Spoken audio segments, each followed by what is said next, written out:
Good morning, Lubbock. Welcome back to the program. Good morning, Lubbock. Visiting with the Lubbock County Judge Judge Parrish. It is. Good morning, Benji. Good morning. Good morning. Good Thanks morning. for being here. Good to be here.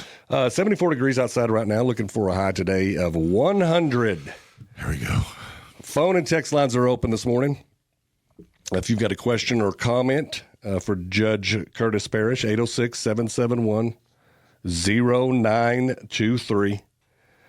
We were talking in the break. We'll just jump right into it. Want to take advantage of our time with you this morning.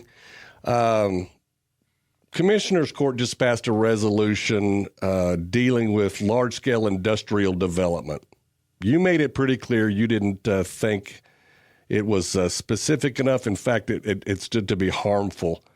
What was the purpose behind that? Well, I think the purpose behind that was it was just a way to control data centers coming to Lubbock. Right. However, as we talked about earlier in the last segment before the 7 o'clock hour, the county has very limited, if any, powers at all to do any kind of zoning, any kind of things like that. And it's really because of the Texas legislature. The Texas legislature tells counties what they can and can't do. Right. It's a little bit different than what cities are. However, this particular resolution, I had a lot of problems with it. One is it didn't have any teeth, and it wasn't specific about data centers. Right. It was about, as you pointed out, large-scale industrial businesses, which we are actively pursuing to come to Lubbock. We want these businesses. They bring and promote high-paying jobs. What I think what I had mentioned is if we had this resolution in place 3 years ago, we wouldn't have Leprino, for instance. And so my point is that if you want to make this about data centers, make it about data centers. I'll get on board with that. But this one would hurt Lubbock County, not hurt data centers. Data centers will be fine. They've got other places they can go. But this will hurt Lubbock County, and I am not going to put my name, and I'm not going to pass anything that I believe will hurt Lubbock County or specifically hurt business within Lubbock County. We're trying desperately to recruit, to grow this community, to grow businesses, especially in the industrial area. We need these industrial businesses to come into Lubbock County, so I voted no. Yeah. Makes sense. What? Let's separate the city from the county a little further. Does the county have any say whatsoever on these data centers? What would the language look like in a vote that would come before the county? Well, one is it wouldn't come before. There wouldn't be a vote. Okay, that's essentially my question. That's one. But what we do know is this, and in talking with our Texas legislators, talking with the governor, talking with the speaker, Senator Perry, Representative Tepper, we do know that the Texas legislature will be considering this issue. Right.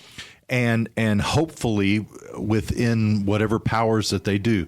And some have even talked about a special session. Yeah, I've heard that. And I don't think that's going to happen. But let's say it does. Then we want to make sure that special session gives counties the same kind of teeth that cities have to regulate this type of industry. I don't suspect that they will, honestly, because I think the legislature likes to hold on to that particular power, and that if there's going to be any kind of impact on data centers, it will be Texas-wide rather than county by county by county by county specific. Right.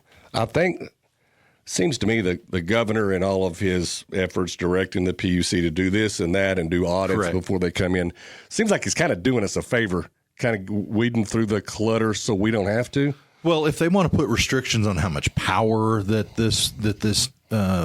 these places can use, how much water they can use, they have the authority to do that. The counties do not. Yeah, interesting. If a data center causes millions of dollars in road emergency service infrastructure, how do we ensure the existing taxpayers that subsidizing that development? Well, let's talk about this in light of the oil field industry. The oil field causes massive damage to roads. Yeah. And yet the counties aren't compensated by that. Mm-hmm. The state has a fund to build and maintain roads, but the county does not. We don't have that benefit of that. Mm-hmm. So this is a time-honored problem. So pick an industry, whether it's data centers, whether it's the oil and gas industry, whether it's farming. Mm-hmm. Farming, you've got tractors and you've got all kinds of stuff that are on some of our county roads that cause damage, and then it's up to the county to fix that on its county roads. Mm-hmm. So it's not just data centers that we're talking about, and this is really what I've been trying to move this argument toward. Data centers are just the latest thing. Right. But counties have been dealing with this really since time began. And since we began dealing with counties and the state, is that there are industries that come in, some that we really actively want to come in, that really use up some of the resources of the county, whether it be road resources, whether it be water, whether it be electricity. But again, that's all in the purview of the state and not the county. Right. Got it. Kathy Williams, county auditor. And great county auditor. Correct me if I'm wrong, Judge, on the numbers here, but last I read, she projected like $9 million shortfall. That's right. It fluctuates based on what we can cut, what we can't, and then when we get some definite defining numbers from LCAD. Mm-hmm. Yeah. But you're right, about $9 million. And several departments have gone through, I guess, the first, maybe the second round of budget work sessions. Here's third round. Fourth, yeah, in some cases. How are we doing public safety wise? Are we gonna get there? Is there an ongoing disagreement about how to fund that in terms of budget requests? Well, when it comes to budget, there's always an ongoing disagreement. Budgets are no. I get it. You understand? Budgets are public policy. Right. It's not really about numbers. It's about public policy. It's not how much you spend. What do you want to spend your money on? You may go through this in your own household. You have your budget, but I can look at your checkbook register and find out where your priorities are. Sure. Is your priority food, eating out? Well, it's going to show up in your budget. Right. Is your priority travel? Is your priority, entertainment? Is your priority, medicine, prescriptions? It's going to show up in your register. Mm-hmm. So, and county budgets are roughly the same thing. If you look at our county budget, it's going to show where our priorities are. Mm-hmm. Our priorities have to be and should be, number one, public safety. Right. And that should be the absolute top priority. And we need to look at everything into that public safety law enforcement area. Mm-hmm. Now, there's a lot of fingers out of public safety. It's not just the sheriff's department, but public safety and law enforcement also includes our courts. Right. And it's up to the county to fund courts, our DA's office, even. And I know this causes a little bit of controversy, but even our defense attorneys are part of the system that the county is obligated to fund. We have to fund a good DA's office, and we have to fund a good public defender's office. Right. Both of those things. Right. That's part of public safety, including now also we've got the Juvenile Justice Center. Yeah. Yeah, and we've got fire departments. All of those things are under the umbrella of public safety. That should be our first and top priority. Everything else is kind of subservient to that. Yeah. And, then we have roads and infrastructure, which is also very important. We also have other things that we do within the county. But if you look at the county, if you look at our budget, probably 95 to 96% of our budget is in mandated items from the legislature. And with that, interesting. I'll let you hold on to that thought as we go. We call that in TV business a tease. It is a tease. Because we will have more on that conversation coming up after the break. Visiting with Lubbock County Judge Curtis Parrish this morning, 7:16 a.m. We'll be back on the other side, and we'll continue the conversation. If you have a question or comment for Judge Parrish, let us know. 806-771-0923. You're listening to the Wake Up Call. Be back on the other side. Wake Up Call with Benji Snead continues on 92.3 The Hub, the voice for freedom. Welcome back to the program. 7:20 a.m. You're listening to the Wake Up Call this morning. Benji Snead along with producer Brennan Riker. And our guest this morning, Lubbock County Judge Curtis Parrish. Good morning. Good morning, Benji. Thanks for being here. Morning, Brent. Morning. Morning, Brennan. Good morning. 74 degrees outside. Making sure that he's still awake over there on that side. 74 degrees outside right now. On our way to 100 degrees today. It's going to be another hot one. Are we toasty? Are there any drought decisions looming at the county in terms of weather? No, not really. Usually any kind of decisions that the county makes regarding drought and drought conditions really have centers on fireworks. Right. So we're past that this year. We're kind of past the major fireworks season. There's some little minor fireworks here and there, but really we from the county don't. Now, of course, we have the ag extension offices, and they're always concerned, right? As farmers are in the growing season for cotton and sorghum and wheat and everything else that's growing out, corn. Sure. Okay, I want to talk about. I'm a little confused. Okay. So I know you can sift through the clutter for me. We've had folks on that have talked no new revenue rate. Some say that we haven't. We passed a no new revenue rate for like 12 years in a row. Some say that's not true. What's the situation, and do you think Lubbock County can responsibly do that again? The short answer to that is no, we can't. Our needs in Lubbock County have now far outweighed the no new revenue rate. Okay. And I say that on a couple aspects. When we talked in the last segment, we talked about public safety. Our public safety needs are growing. The no new revenue rate, by its very name, means no new. Repeat after me. No new revenue. So basically, you are stuck with whatever you spent last year. Well, that's almost going to be impossible because, again, this is a growing county with growing needs, and we've got public safety that is growing. We talked about the Juvenile Justice Center; it's growing. We've got a jail that needs expanding. We are a growing county, and we cannot get by continually going backwards. And when I say backwards, I do mean that because inflation makes us go backwards. Right. Just keeping up with general inflation, just keeping up with that. And not only that, and this is the part of the whole thing that disturbs me the most. We are having to balance the budget on a no new revenue tax rate on the backs of our employees. Now, Lubbock County is a service industry. We depend on the employees of Lubbock County. And when we talk about public safety, we depend on deputies, and we depend on our attorneys in our court system. We depend on the people to bring services to Lubbock County, and we are not taking care of our employees. They have not had a cost of living adjustment. I'm not talking about a raise. Right. I'm talking about a cost of living adjustment in 2 years. And so, and all of this is to bow to the god of no new revenue. Because what it's doing is it's hurting our county. We've got deputies that are leaving as fast as I've got attorneys that are leaving as fast as they can because we cannot adequately compensate them.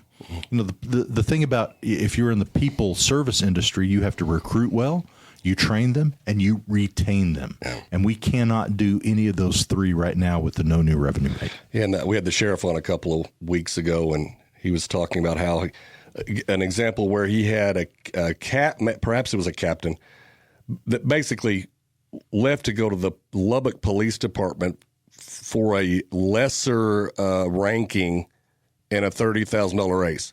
Yeah, and it's not just we're not here to compete against them. We're just want to be competitive. And there are people and some good, amazing folks that really desire to work for Lubbock County, but we have to take care of them and their families, and they have to make decisions based on what's best for them and their families. And it's really up to us as the Commissioners Court to compensate them fairly for what they do in serving the people of Lubbock County. And we're not doing that. Do you guys have a number for inflation specific to Lubbock County? Yeah, I mean our inflation number is running about 3.5%. Right. Okay. So I had at the beginning of our budget year, I had offered a 3% COLA, which is a cost of living adjustment, 3%, and even a 2% merit adjustment. Well, the no new revenue rate doesn't support that. I see. And because remember, it's repeat after me, no new revenue. So whatever you had last year is what you have this year. So we're not able to do that without doing draconian cuts and other things like public safety, which we should not and cannot do. So it puts us basically in a no-win situation. My philosophy toward budgeting is very simple. It's a very simple process.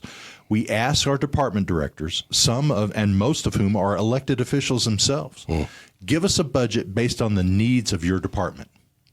And they submit that budget. We go through this starting in March. And we go through this budget process.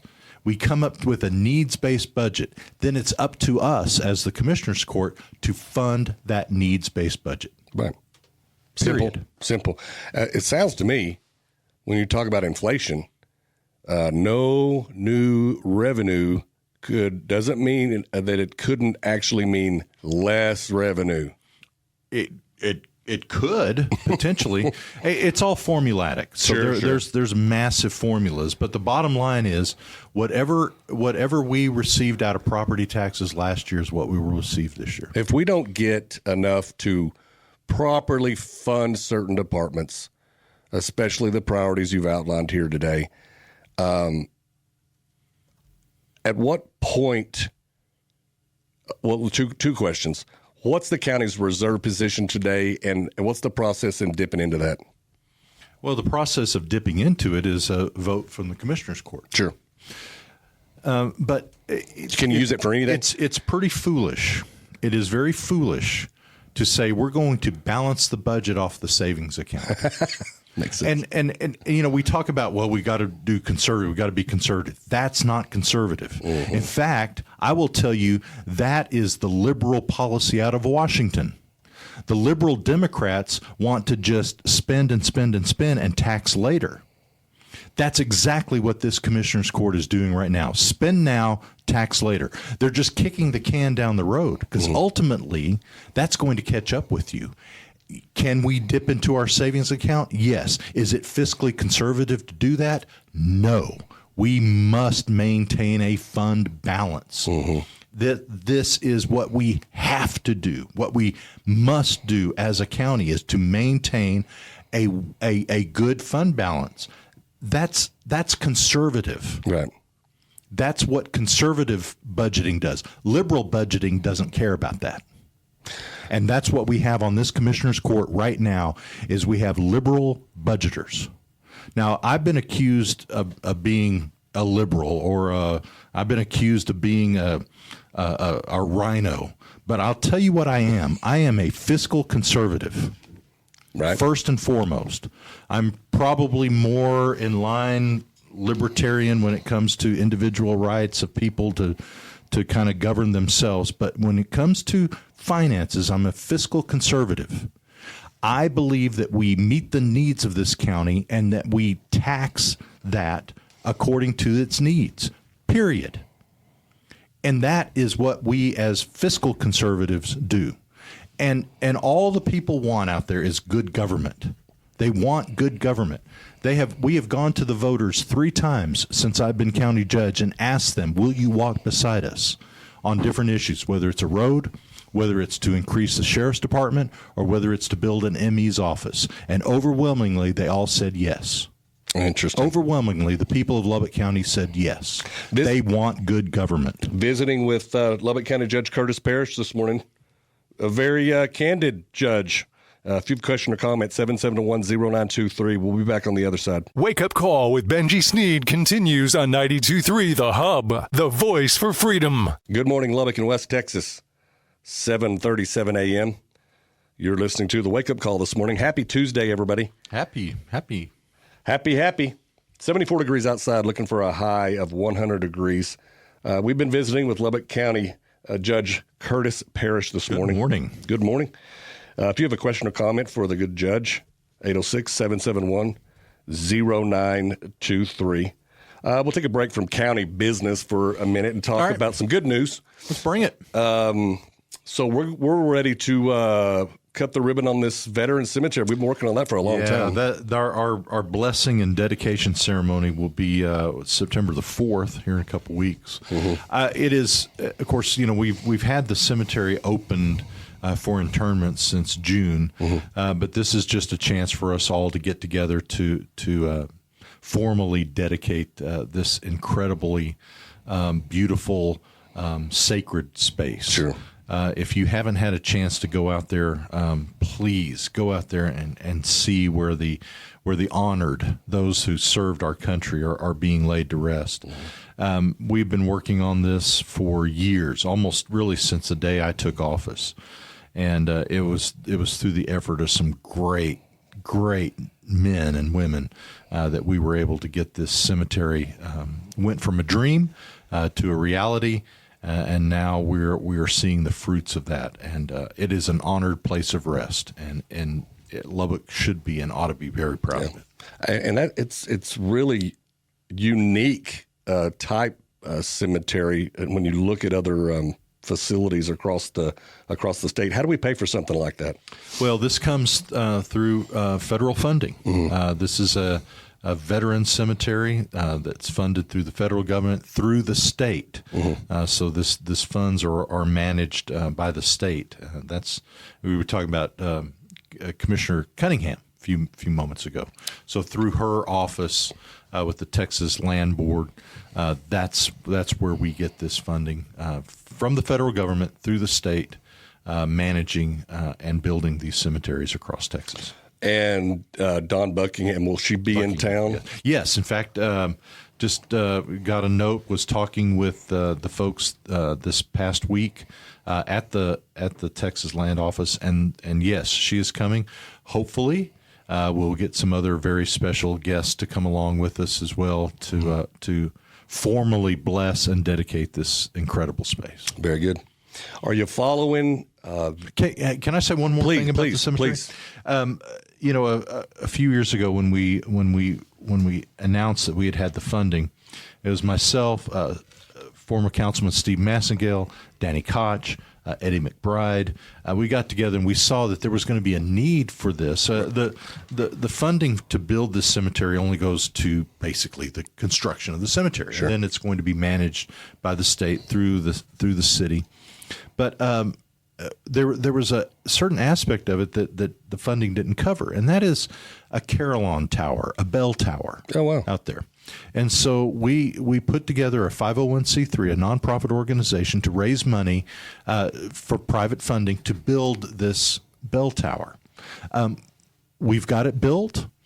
We've got just a little bit more money that needs to come into it. So this is kind of a plea as well. If you are really wanting to be a part of this this cemetery and have your impact on this, with this, just for this particular bell tower, let me tell you what this thing does.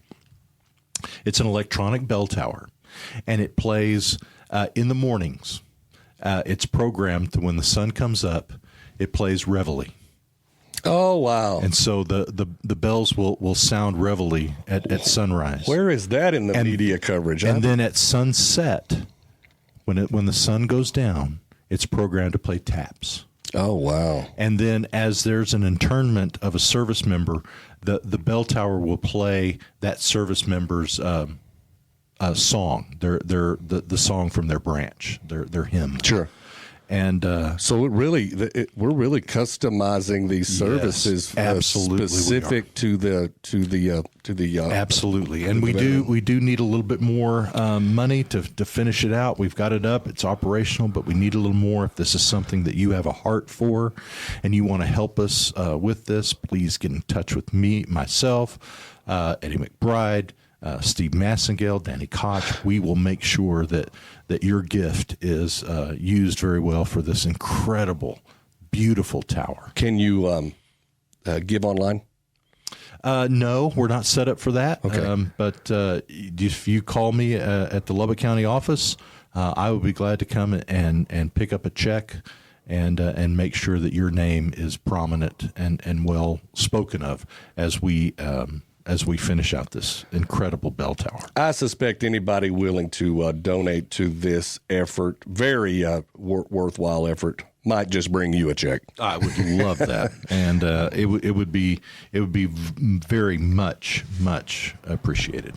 Very good. Okay. I didn't know that about the bell tower. That's isn't that great? Whose idea was that? That's a really ingenious. Well, there are some other cemeteries around the nation that have that. Okay, but it was just something that if we wanted it, we had to self-fund it. Find the money for it. We couldn't fund it with. We couldn't build it with what they were building the cemetery with. We had to do that with private donations. And so it made me think of another question, and you may not know how it works. I suspect you do. So let's say I've got a loved one, a veteran in my family passes away. Uh-huh. What's the process to be buried there? Well, just you need to contact the office out there. There's actually, you're talking about online. You can actually go online and reserve your space there if you want to. But if you'll contact Sarah Weedy, she is the director out there at the cemetery. They will guide you through the process. It is free to veterans. That's the one thing that is very nice. This is free to veterans and their spouses. So if you want to be interred, your loved one be interred out there, you've got an opportunity. And like I said, it'll be an honored place of rest. 21,000 spaces for veterans and eligible family. You know, when we announced this and started building this, they started already taking registrations to be buried out there. Yeah. By the time the cemetery opened, it'll open officially in 2 weeks, but by the time we started doing internments, we had over 2,000 people who have registered and have got their space out there, which was more than any other cemetery in the United States. Wow. Before they even in the United States even open.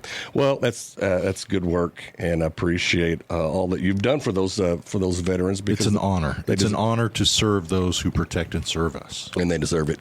Visiting with Lubbock County Judge Curtis Parrish this morning, talking everything from budgets to veterans cemetery. Going to talk about these elections coming up after the break, but first, I want to. Stop and remind everybody about our new friends over at Two Buds Water Well Service. We talk a lot about water. There's not a bigger issue out there. They handle new residential, commercial, and ag well drilling. They'll do new pump installations. They also service existing wells if you already have one. They'll test the quality of your water. If you want to drill a well within the city limits, you can do that to supplement your landscaping, but there is a process, and they will handle all the required permits and paperwork and take the hassle completely off of you. That's Two Buds Water Well Service. Give Tanner and John a call over there. I'll give you their number, 806-401-5111, 806-401-5111. Back with Lubbock County Judge Curtis Parrish on the other side. Wake Up Call with Benji Snead continues on 92.3 The Hub, the voice for freedom. Welcome back to the program as we round out our second hour here on the Wake Up Call. Want to do another 4 hours? Are we good with that? We're certainly set up to. Okay. That's good. I think you've got more important business than to deal with. And thanks for reminding me. Chatting with me. So what do you do when you leave here today? Where are we in this process? So, today we actually have an MPO meeting. This is the Metropolitan Planning Organization. Familiar. This is our where we talk about roads in the area. We've got one of those meetings this morning. And then we've got a little bit of budgeting to do. And then really what the majority of my day on a day-to-day basis is with, I'm a judge. And Right. so I oversee all the probates and guardianships and mental health cases for the county. That's an area really of this county judge position that has grown so dramatically. Here's just a little reason. 2 years ago, our numbers as far as mental health cases. So I see all the civil mental health cases in Lubbock County. We had 180 applications in 2023. 180. Well, that's a lot. You work about 200 days a year or so, right? Or 300 days a year. One about every other day. That still keeps you pretty busy. Right. Last year in 2025, that doubled to over 360 mental health cases.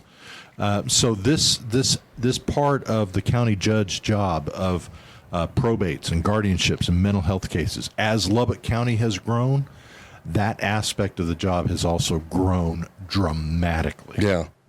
Especially over the last couple of years. How much of your time do you spend doing that versus Administrative? Yeah. It generally runs about 65 to 70% of my job is judicial. Yeah. Wow. Because of the volume. I do approximately 1,000 hearings a year, and that's with probates and with guardianships.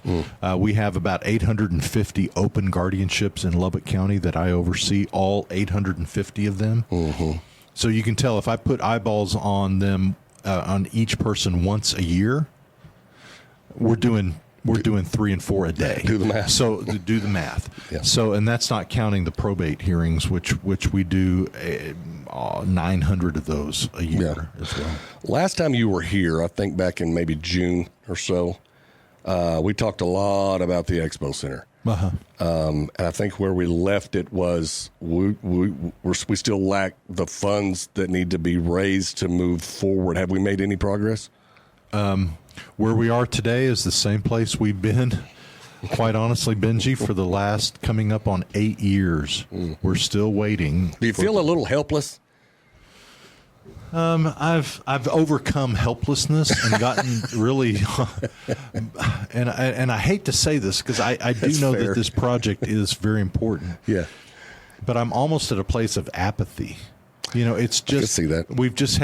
we've had failed promises after failed promises, and yet here we are. We're still here. We're still exactly in the same place that we were. We're still here. We're still waiting for the private part of our private-public partnership to come through. What about 20 million short? Who knows what it is now? We haven't even knows? seen the final architecture. We had a final architecture, and then they didn't like that, and they threw that out, and they're getting new architecture, and so we don't know what it is. Yeah. Seems like that's certainly frustrating. Yes, it is. Let's talk about November. Are you following any of these races? It I looks do. like Of course, they're very important to Lubbock County, and so yes, we follow them very closely, especially the statewide races. I know right now the one that's kind of sucking up all the talk now is the Senate race. Right. That seems to be the one. Now the U.S. Senator doesn't really affect Lubbock County that much, Right. but really does. I mean they represent us to the body of the Senate in Washington. So yeah, it's very important that we have a senator that understands and can represent West Texas and Lubbock County. So yes, we keep up with that. I think some of the statewide races. We're not going to really see too much movement. I think the incumbents will prevail, but it is very interesting to watch. We're hopefully have a good voter turnout. Yeah. I like voter turnout. The higher, the better. That means that more people are paying attention and participating in the process of selecting their leaders. It seems to me looking at, you mentioned the Senate race, looking at the governor's race, seems like that might be a little too close for comfort for the governor. I think the last poll, and polls are polls, Polls are polls. had him within. It's funny. had him up 4 points with a margin of error of 5. Yeah. so he could be up 10 points. We don't know. Why do you think the Democrats are getting a little traction there? Just curious. Well, I think there's most definitely a push by the Democrats to show that voters hate the direction that the country is going in. Therefore, they hate the direction Texas is going in. Therefore, they hate the direction the city's going in, the county's going in. So this top to bottom hatred of where we are right now and where we want to go, I think that bleeds over into local races. Splashes all the way down to the sure local, it does. local Of course level. it does. Yeah, gotcha. Earlier, I want to come back to this. I think you were talking about. I brought up the graffiti. Oh yeah, the Lucky Me I Live in Lubbock. Yeah. But you were talking about that campaign. I thought that was an interesting story. Yeah. How we funded that. How we funded the Lucky Me I Live in Lubbock campaign, or the latest one, or the first one? The first one was in the 60s. That was the original Lucky Me I Live in Lubbock campaign. And there's a latest one. Yeah, the latest one. I don't know all the true details. I know the people involved in it, but yeah, it's a great saying. Lucky me, I live in Lubbock. I am. I'm very lucky. I'm very blessed. I think God has blessed us here in Lubbock. You know, and Benji, just kind of as a note, and this is kind of plays into that. A month ago, I went to New Orleans for the National Association of Counties meeting. Yeah. And so I got to talk to county leaders literally all over the United States and the problems that they're having and listening to their problems and trying to figure out solutions and those type of things. And then realizing, and this is the truth, we're not doing too bad here in Lubbock. Right. We really not. We look at ourselves with a microscope. Which is good because that's where we are. But really, when you take that proverbial 30,000 foot view of Lubbock, we are not doing too bad at all. We're growing.